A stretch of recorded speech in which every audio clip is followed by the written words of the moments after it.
నమస్తే. ఇవాళ మన స్టూడియోలో ప్రముఖ senior ayurvedic specialist doctor Chittibotla Madhusudan Sharma గారు మనతో ఉన్నారు. డాక్టర్ గారితో మాట్లాడదాం. డాక్టర్ గారు నమస్కారం. నమస్తే అండి. ఎలా ఉన్నారు డాక్టర్ గారు? బాగున్నాండి. మీరు ఎలా ఉన్నారు? చాలా బాగున్నాను. డాక్టర్ గారు, కామన్‌గా ఇవాళ గ్యాస్ట్రిక్ ట్రబుల్‌తో చాలామంది ఇబ్బంది పడుతున్నారు. చిన్న నుంచి పెద్ద వరకు ప్రతి ఒక్కళ్ళు కూడా కామన్‌గా ఫేస్ చేసే సమస్య ఏదన్నా ఉంటే గ్యాస్ ట్రబుల్ మాత్రమే. చాలా చిన్న ఏజ్‌లో గ్యాస్ ట్రబుల్ బారిన పడుతూ ఉన్నారు. మరి ఆయుర్వేదిక్ వైద్య విధానంలో మరి క్యూర్ అవ్వడానికి ఎలాంటి ట్రీట్మెంట్ తీసుకొని బాగుంటుందంటారు? అలాగే ఏదైనా టిప్స్ ఉంటే చెప్పండి ఈ గ్యాస్ ట్రబుల్ తగ్గడానికి. ముందుగా ఈ ఆయుర్వేద వైద్య విధానం గురించి మన ఋషులు ఏమంటున్నారు? మన ఇతిహాసం ఏం చెప్తుంది? ముందుగా అది చెప్పి ఏదన్నా మంచి టిప్స్ ఉంటే చెప్పండి గ్యాస్ ట్రబుల్ తగ్గడానికి.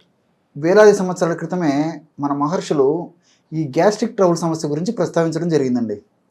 సో వాళ్ళు చాలా సూక్ష్మప్రాయంలోనే పెద్ద స్థూలమైనటువంటి అర్థం వచ్చేటట్టు పద్ధతిలో చెప్పడం జరిగిందండి.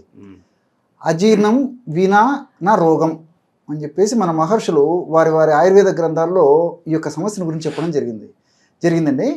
అజీర్ణం వినా నా రోగం అంటే అజీర్ణం లేనిది వేరే జబ్బులు ఏం లేవు అని చెప్పేసి స్థూలంగా వాళ్ళు ఆ రోజుల్లోనే చెప్పడం జరిగిందండి. ఈ రోజుల్లో కూడా మరి ప్రతి ఒక్కరికి ఇంచుమించు 100లో దాదాపు 90% మంది పైగానే ఈ అజీర్ణ సమస్యతో బాధపడుతున్నారు. ఈ అజీర్ణ సమస్యతో కూడా ఎలా బాధపడుతున్నారంటే ఒక్కొక్కరికి కొన్ని రకాలైన లక్షణాలు, కొంతమందికి కొన్ని రకాలైన లక్షణాలు వస్తున్నాయి. అంటే కొంతమందికి తేన్పులు రావడము, తర్వాత గొంతులో మంటగా ఉండడము, వాంతి వచ్చినట్టు ఉండడము, వాంతులు అవ్వడము, తల బరువుగా ఉండడము, గుండెలో మంటగా ఉండడము, తర్వాత కడుపులో మంటగా ఉండడము, కడుపు ఉబ్బరంగా ఉండడము, కడుపు నొప్పిగా ఉండడము, విరేచనం సరిగ్గా కాకపోవడము, ఒక్కొక్కసారి 3-4 సార్లు విరేచనాలు అవుతుండడము, అదేవిధంగా అయ్యేటువంటి విరేచనం కూడా స్మెల్తో కూడినటువంటి అంటే వాసనతో కూడినటువంటి విరేచనాలు కావడము, చీము, బంక, జిగురు ఇలాంటివి ఈ విరేచనలో అవుతుండడము, తర్వాత ఈ అపానవాతం అంటే మలద్వారం కూడా అపానవాతం ఇదిగా అవుతూ ఉండడము, ఫ్లాటస్ అంటుంటారు అన్నమాట. పొట్ట చాలా ఉబ్బరంగా ఉండడము, ఇలాంటి అనేక రకాలైనటువంటి లక్షణాల సమ్మిశ్రితమైనటువంటి అంశం ఏదైతే ఉందో దాన్నే అజీర్ణం అని చెప్పి చెప్తారండి. ఈ కాలంలో గ్యాస్ట్రిక్ ట్రబుల్ అనేటువంటి సమస్య ఏదైతే మనం చెప్పుకుంటున్నామో ఈ గ్యాస్ట్రిక్ ట్రబుల్ అనేటువంటి సమస్యని మన మహర్షులు వేలాది సంవత్సరాల క్రితమే అజీర్ణం అనేటువంటి పేరుతో చెప్పేసి కారణాలు ఏంటి, వాటికి ఎలాంటి చికిత్సలు చేసుకోవాలి, ఎలాంటి జాగ్రత్తలు తీసుకోవాలి మొదలు వివరాలు తెలియజేయడం జరిగిందండి. సో ఋషులు మహర్షులు అప్పుడే దీనికి ఒక పరిష్కార మార్గం అయితే తెలియజేశారు. సరే సార్, మరి ఎటువంటి ట్రీట్మెంట్ తీసుకుంటే బాగుంటుందంట మరి గ్యాస్ట్రిక్ ట్రబుల్ తగ్గడానికి? మరి గృహ వైద్య విధానంలో కొన్ని ఉన్నాయి, జానపద వైద్య విధానంలో కొన్ని ఉన్నాయి, అదేవిధంగా ఆయుర్వేద వైద్య విధానంలో కొన్ని ఉన్నాయి. అంటే ఆయుర్వేద వైద్య విధానంలో ఇవన్నీ అంతర్భాగాలే కాబట్టి ఇప్పుడు ఎవరికి వాళ్ళు చేసుకోదగ్గ వైద్య విధానాలు కూడా ఉన్నాయండి. అంటే మన గృహ వైద్యంలో ఒంటిల్లే వైద్యశాల. ఈ గృహ వైద్యంలో అంటే మన గృహంలో ఉన్నటువంటి ఆహార పదార్థాల మీద అవగాహన మనం కలిగి ఉంటే ఒంటిల్లే వైద్యశాల అంటే అదే మన పెద్ద హాస్పిటల్ లాగా ఒక మెడికల్ స్టార్ లాగా భావించుకోవచ్చండి. సో ఆ ఒంటింటి దినుసులతోనే ఈ గ్యాస్ట్రిక్ ట్రబుల్ సమస్యను తగ్గించుకోవచ్చండి. ఎలాగంటే కేవలము 2 పదార్థాలు, జీలకర్ర, ఉప్పు. జీలకర్ర అందరికీ తెలిసినటువంటిది, ఉప్పు అందరికీ తెలిసినటువంటిది, కానీ అందులో ఉన్నటువంటి ఔషధ గుణాలు చాలా తక్కువ మందికి తెలుసు. సో ఈ ఎలా వాడుకోవాలంటే అండి, జీలకర్రని శుభ్రం చేసేసి దూరగా వేయించేసేసి పౌడర్ తయారు చేసుకోవాలి.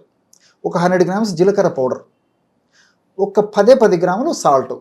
మన ఇంట్లో ఏ ఉప్పు ఉంటే అది వాడుకోవచ్చు అండి. ఇది మితంగా పలానా ఉప్పు వాడుకోవాలని కూడా ఏం లేదు. 100 గ్రాములు జీలకర్ర పొడి, 10 గ్రాములు సాల్ట్, ఉప్పు, ఈ 2 కలపడం వల్ల బ్రహ్మాండమైనటువంటి గ్యాస్ట్రిక్ ట్రబుల్ తగ్గించేటువంటి ఔషధం రెడీ అయిపోతుంది మన చేతిలోనే, మన ఇంట్లోనే. చూడండి, సో ఎక్కడో హాస్పిటల్కి వెళ్ళి వేల డబ్బులు ఖర్చు పెట్టుకోకుండా మన వంటింట్లోనే చాలా ఈజీగా చేసుకునేలాగా మీరు చెప్తున్నారు. అంతే కదండి, మరి ప్రతి చోట ప్రతి ఇంట్లో ఉండేటువంటిదే. సో ఈ విధంగా తయారు చేసుకున్నటువంటి ఔషధము ఒక గాజు సీసాలో నిల్వ ఉంచుకొని రోజు ఉదయం ఒక్కసారి, సాయంత్రం ఒక్కసారి అండి. ఆహారానికి ముందైనా తీసుకోవచ్చు, ఆహారం తర్వాత తీసుకోవచ్చు, ఎలాగైనా పర్లేదు. ఒక 100 ml లేదా 150 ml పల్చటి తాజా మజ్జిగలో ఈ యొక్క పౌడరు ఒక 1/2 టీ స్పూన్ నుంచి మ్యాక్సిమం హాఫ్ టీ స్పూన్ అంటే ఒక 2.5 గ్రామ్ వరకు తీసుకోవచ్చండి. అందులో కలిపేసి తీసుకోవాలండి.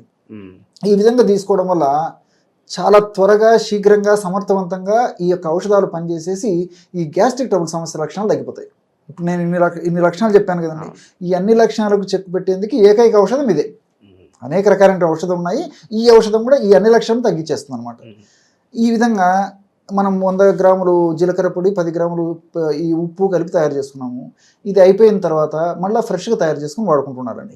ఇది ఎక్కువ రోజు నిల్వ ఉంచుకుంటే ఏమవుతుందంటే ఇందులో ఉన్నటువంటి ఔషధ గుణాలు తగ్గిపోయి ఔషధ శక్తి తగ్గిపోవడం వల్ల ఆశించినటువంటి ఫలితాలు కలగవు. కాబట్టి ఇలాంటి ఔషధాలన్నీ ఫ్రెష్గా తయారు చేసుకోవాలి, వాడుకోవాలి, అయిపోయిన తర్వాత మళ్ళీ తయారు చేసుకోవాలి. ఈ రోజుల్లో మరి ఇంట్లో ఇంచుమించు చిన్నపిల్లల నుంచి పెద్దల వరకు చాలామందికి ఉండేటువంటి సమస్య కాబట్టి తయారు చేసి పెట్టుకొని మళ్ళీ అయిపోయిన తర్వాత మళ్ళీ ఫ్రెష్గా తయారు చేసుకుంటుంటే చిన్నపిల్లల నుంచి పెద్దల వరకు అందరూ వాడుకోవచ్చు. చిన్నపిల్లలు అయితే కొద్ది ప్రమాణం వాడుకోవాలి వాళ్ళ యొక్క వయసును బట్టి, పెద్దవాళ్ళు అయితే నేను చెప్పినటువంటి పద్ధతులు వాడుకోవచ్చు అండి. కాబట్టి ఈ పద్ధతులు వాడుకోవడం వల్ల మరి అన్ని క్షేమదాయకంగానే పనిచేస్తాయి, సైడ్ బెనిఫిట్స్ ఉంటాయి, సైడ్ ఎఫెక్ట్స్ ఎగ్జాక్ట్లీ. సో ఇలాంటి సైడ్ ఎఫెక్ట్స్ ఉండవు. ఎన్నాళ్ళు వాడినప్పటికీ మనకు ఏదో ఒక రకంగా ప్రకృతి ప్రసాదించినటువంటి, భగవంతుడు ప్రసాదించినటువంటి ఈ ఔషధాలు కాబట్టి అన్ని రకాలుగా మనకు ఉపయోగపడతాయి తప్ప ఇలాంటి వాటి వల్ల ప్రాబ్లం ఉండదు. కానీ ఆధునికంగా మనం ఆలోచించేస్తే అండి, జీలకర్ర శంకులో వస్తేనే తీర్థం కదండి.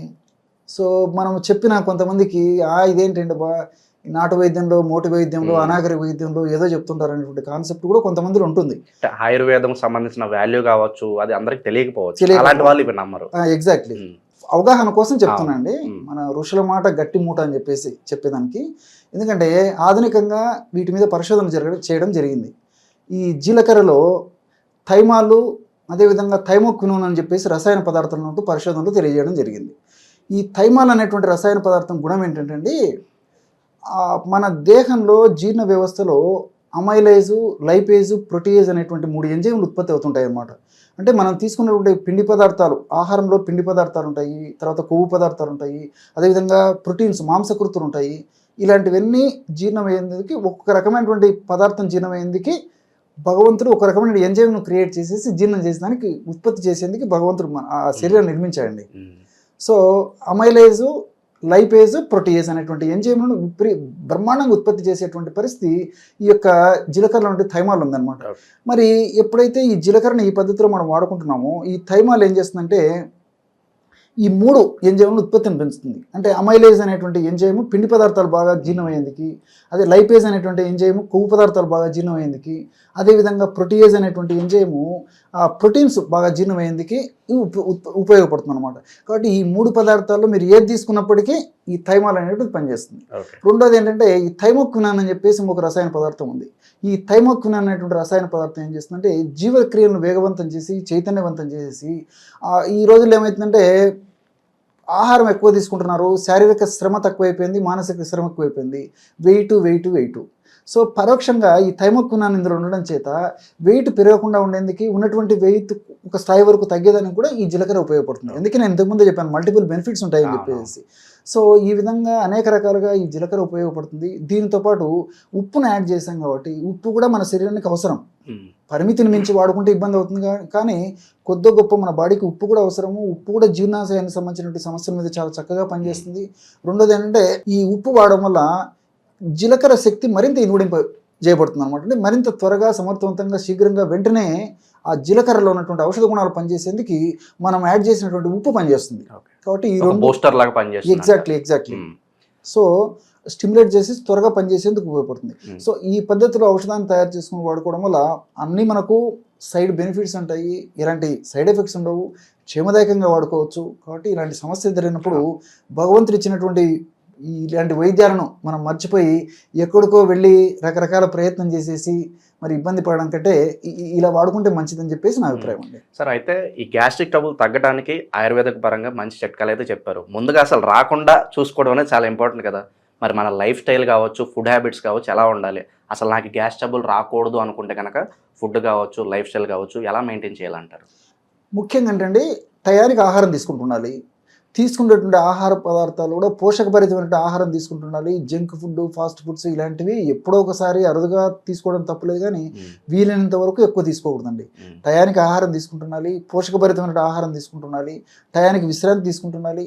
వీటన్నిటికి తోడు రోజు ఉదయం నుంచి సాయంత్రం వరకు వారి శరీర ప్రకృతిని బట్టి, వయస్సును బట్టి, సీజన్ను బట్టి, వాడుకున్నటువంటి వ్యాధులను బట్టి 3 నుంచి 4.5 లీటర్ 5 లీటర్ల వరకు వాటర్ తాగడం అలవాటు చేసుకోవాలండి. కాఫీ, టీలు ఇవన్నీ ఒకటిసారి రెండోసారి తప్పని పరిస్థితులు 1-2 సార్లు తీసుకోవడం తప్పలేదు, కానీ ఎక్కువ కాఫీ, టీలు తీసుకోవడం కానీ ఇవన్నీ కూడా కంట్రోల్ చేసేసుకొని నేను చెప్పినటువంటి పద్ధతిలో ఫాలో కావడం వల్ల ఎలాంటి ఇబ్బంది ఉండదండి. మొత్తానికి ఎక్కడెక్కడో హాస్పిటల్స్ తిరగకుండా మన ఇంట్లోనే ఈ గ్యాస్ ట్రబుల్ క్యూర్ అయ్యే విధంగా ఆయుర్వేద వైద్య విధానంలో మంచి చిట్కాలు అయితే తెలియజేశారు sir. Thank you so much. నమస్తే.